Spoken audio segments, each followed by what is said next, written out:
හොඳයි. අදත් අපේ ඉංග්‍රීසි පාඩම් මාලාවේ simple past tense කියන වාක්‍ය රටාවේ question words එහෙම නැත්නම් ප්‍රශ්න අහන වචන භාවිතා කරලා කොහොමද අපි එදිනෙදා ජීවිතයේදී අපි කොහොමද මේ simple past tense වල වාක්‍යයක් නිර්මාණය කරගන්නේ කියලා තමයි අද අපි බලන්න උත්සාහ කරන්නේ. ඉතින් ඔබ මේ දක්වා මේ English with Saman sir YouTube channel එකට subscribe කරලා නැත්නම් subscribe කරන්න.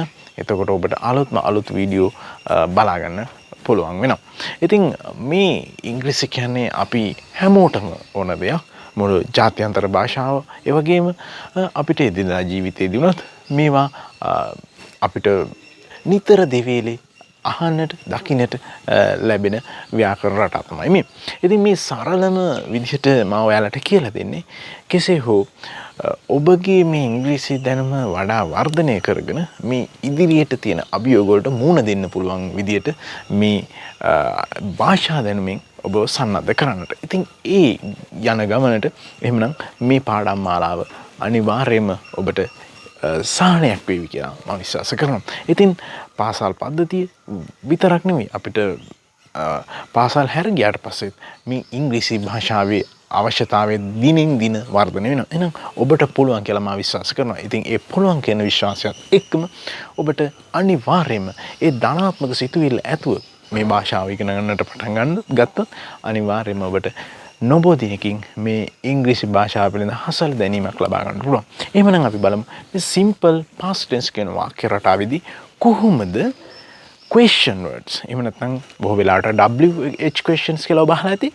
මේ වචන භාවිතා කරමින් අතීත කාලයට තියෙන did කියන helping verb එක මේක විතරයි අපි භාවිතා කරන්නේ simple past tense වලදී. did කියන helping verb එකත් එක්ක what, where, why, when at a time මෙන්න මේ වාගේ තව බොහෝමයක් question words තියෙනවා.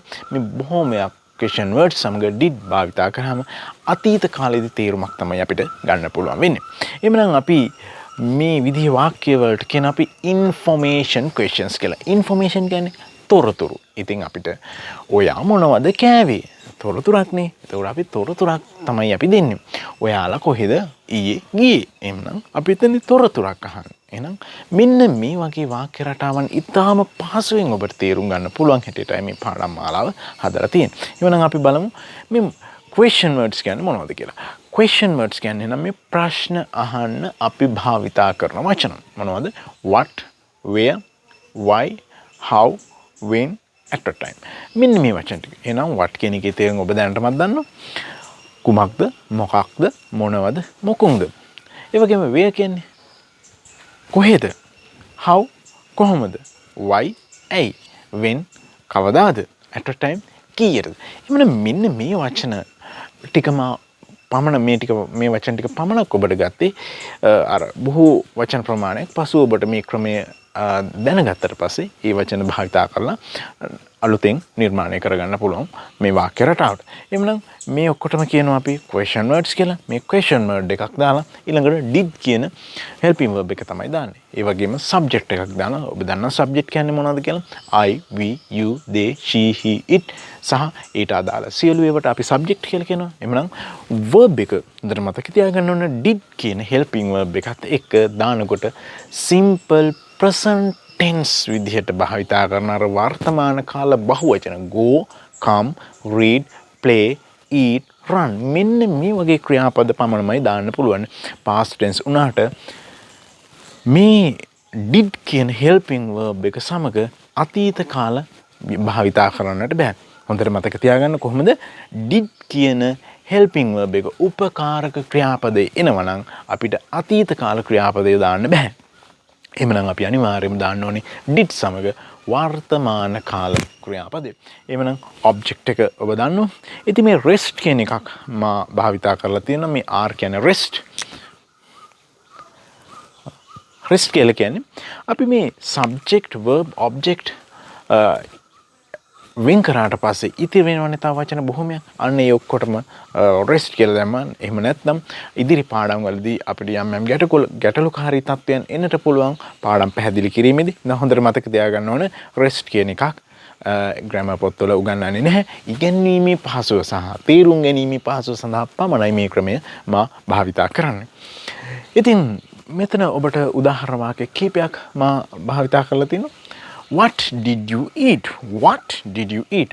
අපි උඟක් කලාට what කියන શબ્දය තමයි ගන්න. What did you eat? ඔබ මොනවද ඔබ කෑවේ? Where did you go? Where did he go? ඔහු කොහෙද ගියේ? Where did you go? එයා කොහෙද ගියේ? Where did mother go? අම්මා කොහෙද ගියේ?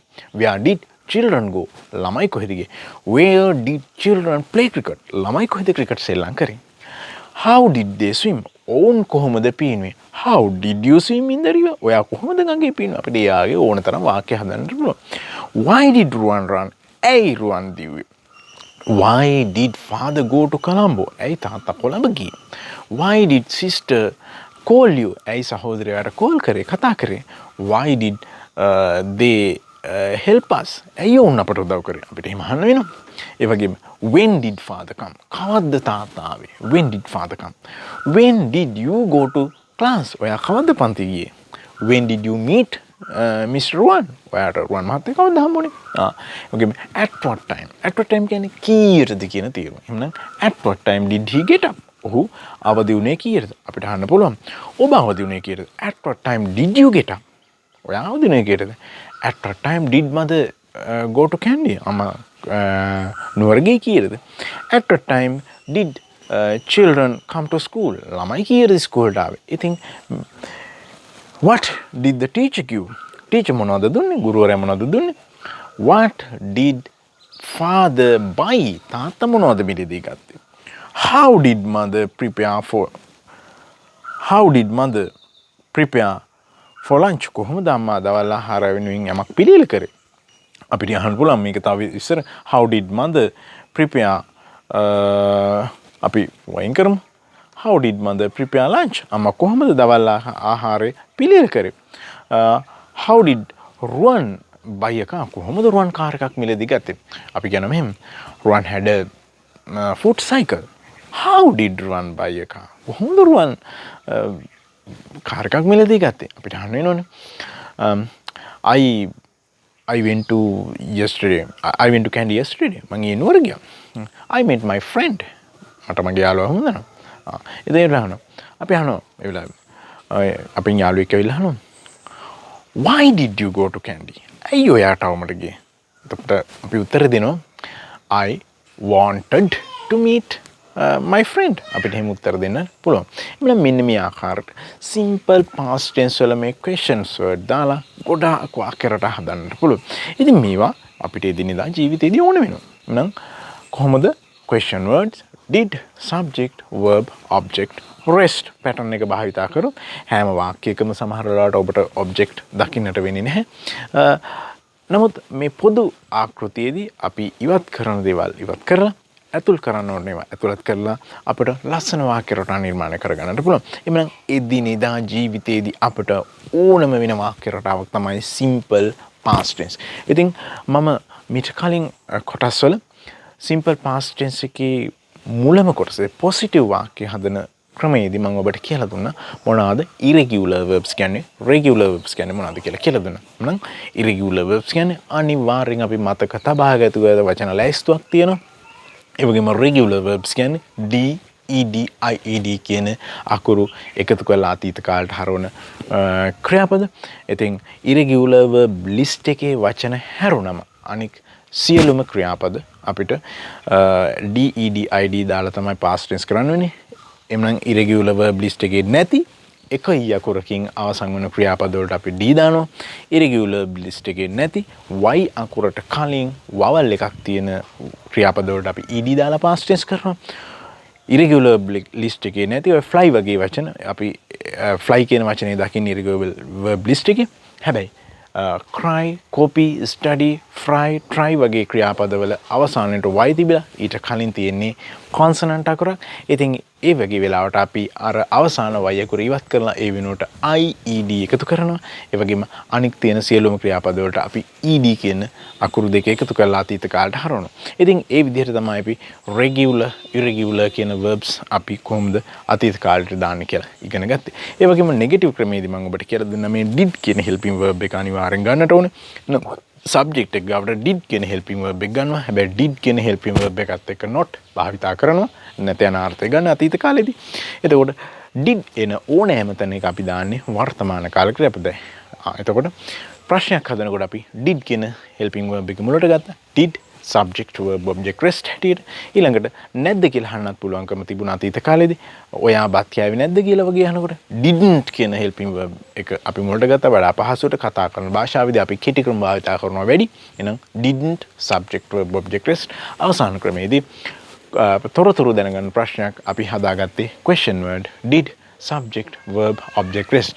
එහෙනම් මේ වැදගත්ම පාඩම ඔන්න දැන් simple past tense එක ඉතාම පහසුවෙන් තේරුම් ගන්නට ඔබට මා කියලා දුන්නා. ඉතින් මේවා එදිනෙදා ජීවිතයේදී ඔබගේ කතා කරන වාක්‍ය රටාවට ලියන අවස්ථාවේදී භාවිත කරන්නට පුළුවන්. නිතර දෙපෙළේ මේ වීඩියෝස් නැරඹීමෙන් ඔබට පුළුවන් ඔබේ දැනුම දිනෙන් දින අලුත් කරගන්න. එමනම් තවත් ඉදිරියේදී මේ පාඩම් මාලාව ඔබට මේ ආකාරයෙන් තාමත් සරල ආකාරයෙන් ඔබට අනිවාර්යයෙන්ම අරගෙන එනවා. එමනම් ඔබ මේ පාඩම බැලුවනම් ඒ වගේම මේ පාඩම පිළිබඳව ඔබට යම් අදහසක් තිබෙනවා නම් ඔබට කමෙන්ට් සෙක්ෂන් එකේ ලියන්නත් පුළුවන්. ඒ වගේම ඔබ අනිවාර්යයෙන්ම මේ channel එකට subscribe කරන්න. එතකොට ඔබට අලුත් වීඩියෝ පාඩම් මාලාව අනිවාර්යයෙන් දැක බලා ගන්නට පුළුවන්. එමනම් ඔබට මේ තුල අනිවාර්යයෙන්ම මේ දැනුම ලබා ගැනීම තුළින් ඔබට අනිවාර්යයෙන්ම ජයග්‍රහණයක් හිමි වෙනවා නොඅනුමානයි.